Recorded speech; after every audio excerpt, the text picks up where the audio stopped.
Hi, I'm Anna of All Trades, and today I'm going to show you exactly how I built this rocking chair. Before I get started though, I would love to give a huge shout out to Woodcraft for coming along as a long-term sponsor for my channel and helping to support another year of awesome furniture builds just like this one. I get my hands dirty, they show me no mercy, so I just keep working. The wood for this chair is split green, or wet, using a sledgehammer and wedges. Then I used a froe and a break box to break it down further. The first pieces that need to be made on this chair are the armrest and the crest rail because they get steamed, then bent into a form, and it's important to leave them in that form for as long as possible. Once split out, I cut the basic shape for the armrest on the bandsaw, being careful to carefully select the most optimal spot as far as grain direction goes. Then it's shaped to near final dimension using draw knives and spoke shaves seated at the shave horse. Into the steamer it goes, where it sits for about an hour and then gets bent and clamped into its form.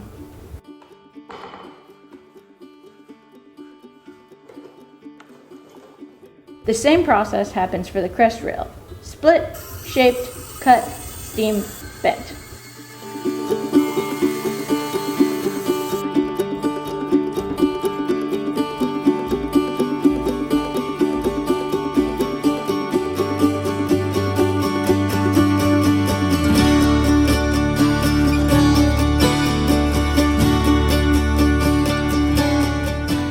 While the armrest and crest rail dried in their forms, I started shaping the spindles. This is really physical, tedious work, but there's something about it that I really love. I love having my whole body engaged in a mindless task. I love seeing the medullary rays being revealed under my sharp knife, and I love setting each finished spindle next to me and proudly moving on to the next.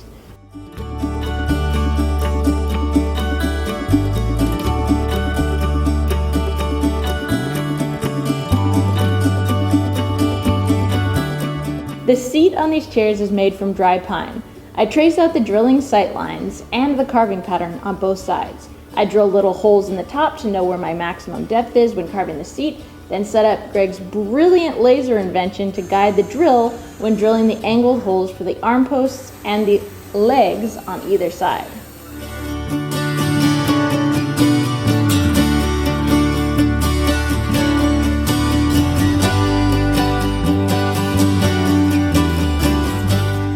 Next, a scorp, or a curved draw knife, is used to scoop out the seat of the chair. A traverser comes next to clean up and further refine the seat.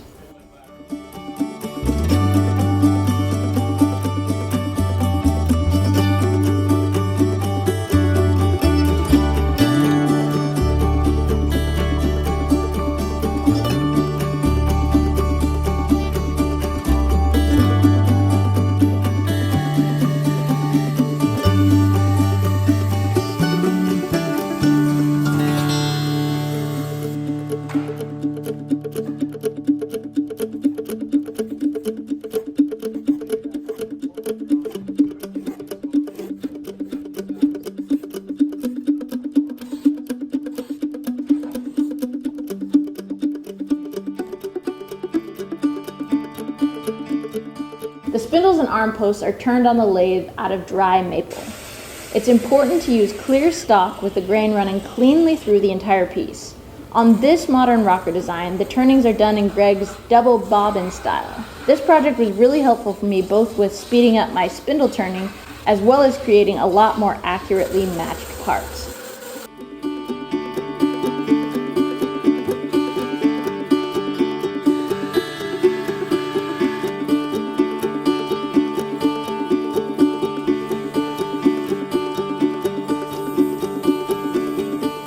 The most stressful part of chair making, for me at least, is the drilling.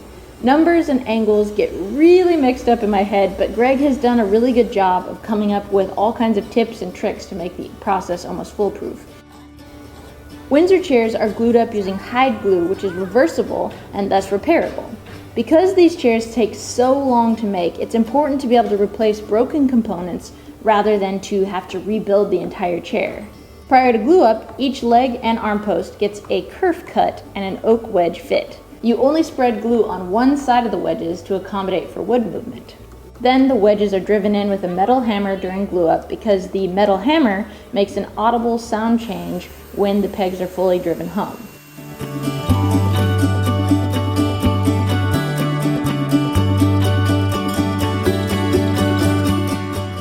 Next up, I drilled and reamed the armrest for the arm posts. Then, I used a tenon cutter on the lathe to give a quick reference for final spindle sizes, as they will need to be further shaped and refined far later in the building process.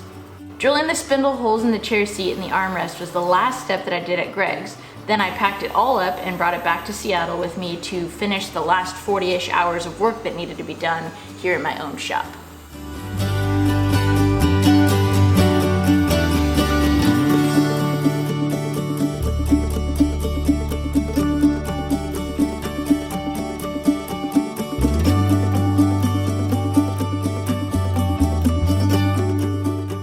So I'm known to be an extremely upbeat and positive person, and it is my sincere hope that through this channel I'm able to share my extreme excitement and passion about building things, but I also want to make sure that I include some real life stuff as well. And unfortunately that brings me to the hardest thing I've ever had to share on this channel, and that is that this project, the rocking chair, was the last project that I built with my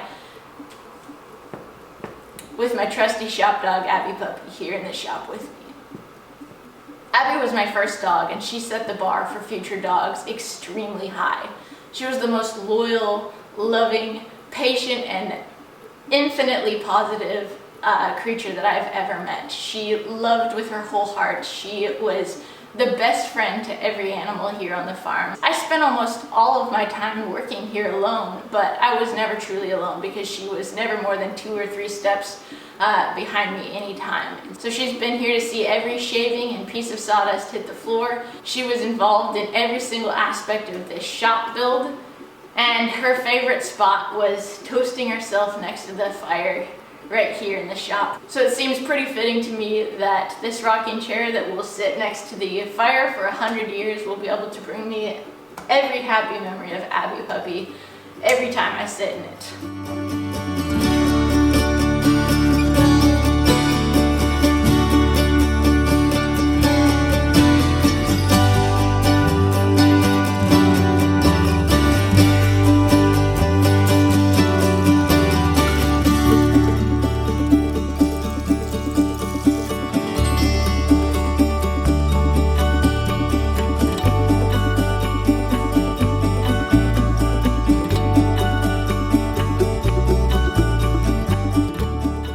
The last bits of building a chair are always the toughest for me because it can get pretty darn tedious. Every part is fitted one shaving at a time, from the spindles all the way down to the rockers. Each part needs to get its final shaping and its final sanding before that final assembly and glue up.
Fitting the crest rail was one of the most difficult parts in this entire chair build, at least for me. There really was no way to do a practice run, so everything needed to be drilled and perfectly fit and sized before glue up. So that meant I had to keep track of which spindle went where and try not to erase accidentally through shaving any of my reference lines, and let's just say it was total chaos. I used dividers to evenly space the spindle placement, marked center lines and drilling guidelines, and then I marked the top of each spindle to cut them down to their final length.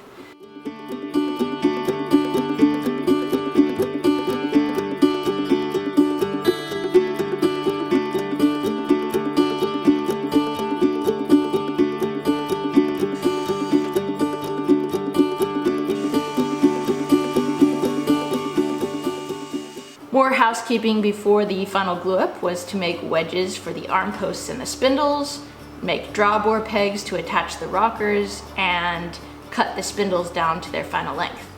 Keeping them in their proper order at this point, as I mentioned before, was extremely important.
The strength in Windsor chairs comes from extremely careful grain selection during each and every aspect of the build.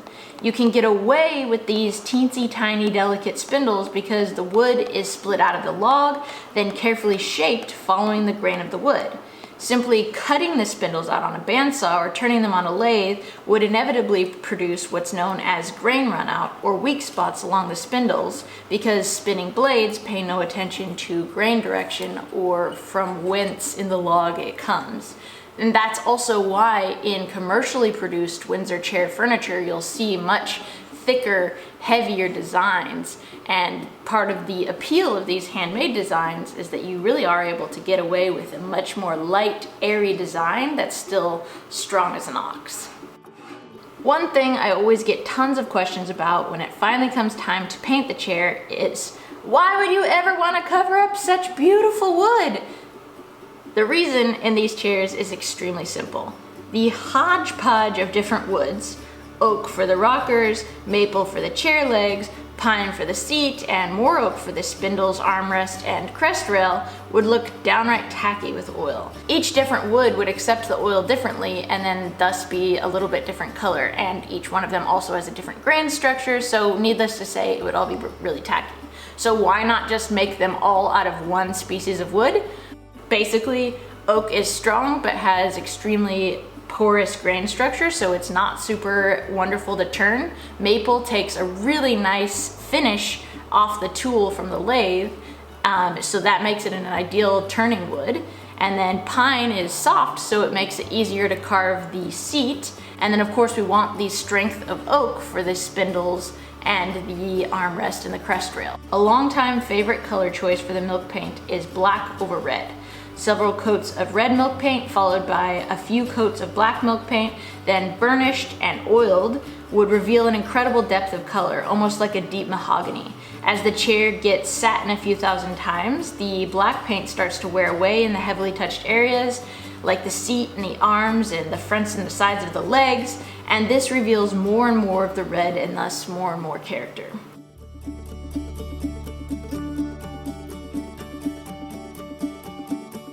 So thank you so much for taking the time to watch this video and thus support my channel. A huge thank you to Woodcraft for believing in me and investing in my ability to continue to build all the furniture for the next year. And as always, if you'd like to support me on Patreon, you can find the link for that below. I hope you leave this video feeling challenged and inspired to get outside and to make things with your own hands as well. And for those of you who have a shop dog, please give them a few pets and snuggles in honor of my Abby puppy this week. Cheers.